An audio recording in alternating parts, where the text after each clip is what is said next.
The episode opens with a man traveling in a car and falling asleep. Simple but beautifully constructed as we follow a raven flying from the real world into another realm in the dream state, where we are introduced to the King of Dreams, Lord Morpheus. Here we learn that he is needing to leave his realm to chase down a nightmare that has gone rogue. He is warned that dreams do not do well in the waking world, but nightmares thrive there. Already we're given the impression that Lord Morpheus is a powerful and honorable character. We cut back to the man, introduced as Dr. Hathaway, arriving at a grand house and meeting Alex and his father Roderick. Roderick and the doctor have both lost sons, and the wounds are still deep. Their aim is to capture Death and compel them into bringing their sons back. Whilst Morpheus is on his mission in the waking world, he is accidentally captured by their cult, which causes chaos. Sleeping sickness takes over, with many people left continuously sleeping or begging for sleep. This shift has a huge effect on the world, without them realizing it. A mystery visitor, who later becomes known as the Corinthian, comes and teaches Roderick of the Endless, a special group that includes desire, destiny, despair, death, destruction, delirium, and dream. Roderick confronts Morpheus, stating that he wanted to capture Death, and if he can return his son he will let him go. Morpheus keeps silent. Kept in the basement, Roderick builds a cage strong enough to maybe contain him, so long as no one falls asleep around him.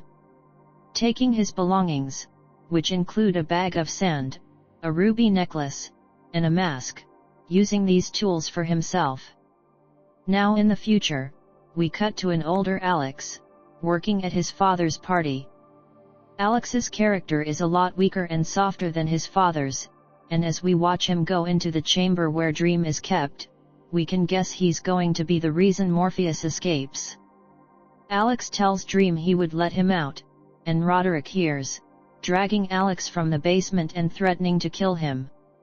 The Raven, Jessamine, comes back out of nowhere as Roderick is about to beat Alex, and Alex is given the heinous task of shooting the bird, something Roderick has not been able to do in 10 years.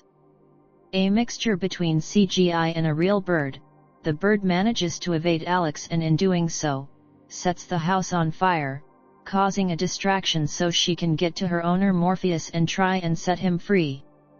As she's pecking at the glass cage, Alex shoots her. A heartbreaking moment as a sad scene unfolds. Ethel, Roderick's mistress, is pregnant, and Roderick wants her to get rid of the baby, so she runs away in the night, leaving everything behind her, except all the previous belongings that Roderick stole from Morpheus.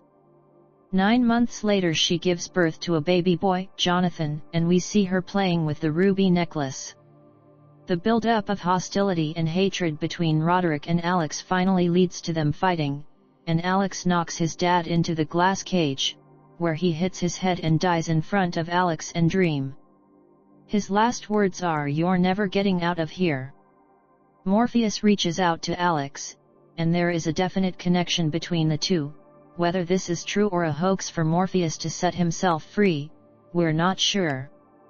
Alex pulls away, out of stubbornness and fear.